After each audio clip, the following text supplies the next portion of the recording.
네, 이제 가을 이사철이 다가오고 있는데요. 부동산 중개 수수료에도 변화의 바람이 불고 있습니다. 수수료가 너무 비싸다는 이유로 직거래 서비스가 나오더니 이제는 벤처형 중개회사까지 생겨나고 있습니다. 소비자 입장에선 참 좋은 일인데 기존 중개업소들은 시장 질서를 어지럽힌다 반발하고 나섰습니다. 관련해서 한성대학교 이하영 교수와 이야기해 보겠습니다. 네, 안녕하십니까? 네, 안녕하세요. 네, 먼저 제가 궁금한 게 현행법의 이 부동산 수수료에 관련된 규정이 어떻게 되어 있습니까? 네, 지금 현행법상에서는 이 수수료와 수수료 같은 경우에는 매매나 교환의 경우에는 0.9% 이내, 그리고 임대 같은 경우에는 0.8% 이내로 규정이 되어 있는데요. 예. 여기에 대해서 이 범위 내에서 지방자치단체장이 뭐 조례에 따라서 구체적인 수수료를 구하도록 되어 있습니다. 예. 한국공인중개사협회 홈페이지에 들어가시면 시 도별 중개보수 요율 메뉴에서 누구나 정확한 수수료를 확인하실 수 있습니다. 지역별로는 조금씩 다를 수가 네, 있군요. 있습니다. 부동산 수수료에 대한 소비자들의 입장은 어떨까요? 싸면 싸수록 좀 좋아하긴 하겠죠? 네, 맞습니다. 예. 아무래도 소비자 입장에서는 현행 수수료보다 좀 낮출 수 있다면 당연히 예. 좀 긍정적으로 받아들일 수밖에 없는데요. 예.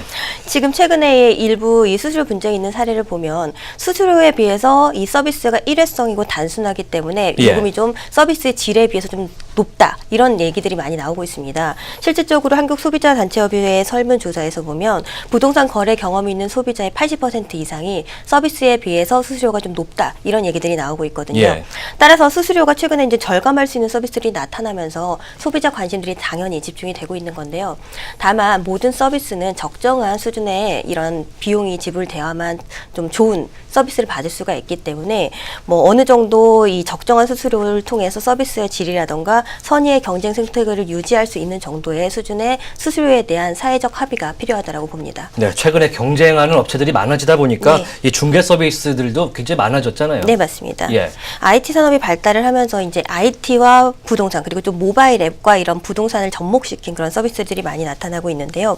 이게 단순하게 중개 서비스 어플 뿐만이 아니라 여기에다 증강현실을 도입을 해서 뭐 실질적으로 그 지역에 가지 않고 집 구경을 해볼 수 있다든지, 아니면 뭐 소비자의 동선과 거래 패턴을 분석을 해서 빅데이터 분석을 통한 서비스, 맞춤 서비스를 제공한다든지 이런 질적인 변화들이 나타나고 있습니다. 네, 이런 업체들이 그러면 기존의 부동산 업계의 사람들과 좀 갈등이 있을 것 같은데요. 네, 맞습니다. 예. 아무래도 이제 기존 중개업소 같은 경우에는 점포라는 것을 가지고 있기 때문에 오프라인이잖아요. 네, 그렇죠. 예. 점포세를 내기 때문에 현행 수수료만 받아도 점포 수익성이 이 지역에 따라서는 많이 낮은 업체들이 있습니다. 예. 그런데 지금 이 온라인 서비스나 앱을 통해서 서비스를 제공할 경우에는 지역 간의 이 중개 형태를 프리랜서로 이용을 하면서 이 같은 점포 임대료를 절약할 수 있다라는 점만을 보더라도 가격 경쟁력에서 우위를 점할 수가 있는 것이거든요. 예. 그래서 사실 실제 기존 중개업소 같은 경우에는 생계가 달린 문제다라고도 파악될 수가 있기 때문에 강한 반발이 좀 예상되고 있습니다. 일단은 기존에 있던 중개업소들은 월세 네. 같은 걸 내기 때문에 좀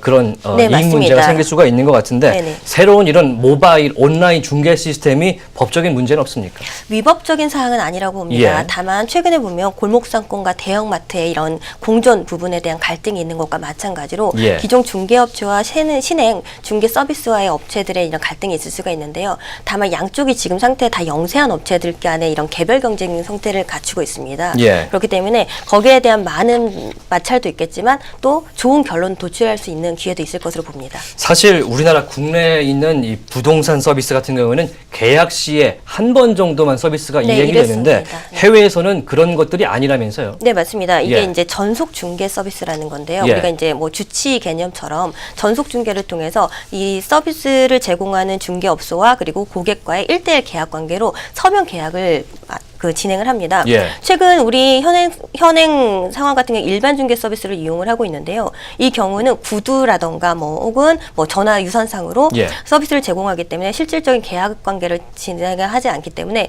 그만큼 중개업소에서 책임 소재를 좀 가볍게 하는 경우들이 신뢰도에도 많습니다. 문제가 있을 네, 수 그렇습니다. 있고요. 그렇기 예. 때문에 뭐 허위 매물이라던가 뭐 이런 부분들이 있을 수가 있기 때문에 그런 부분들에 대해서 이제 서비스의 질적 변화에 대한 연구를 하다 보니까 이 해외 같은 이런 전속 중개 서비스로 점차적으로 진행돼야 된다, 이런 의견들이 나오고 있습니다. 아마도 우리나라 서비스들도 해외 사례를 참조하지 않을까 이렇게 네, 생각이 됩니다. 그럴 것으로 보입니다. 네, 여기까지 듣도록 하겠습니다. 지금까지 한성대학교 이하영 교수와 부동산 중개 수수료 관련 얘기 나눠봤습니다.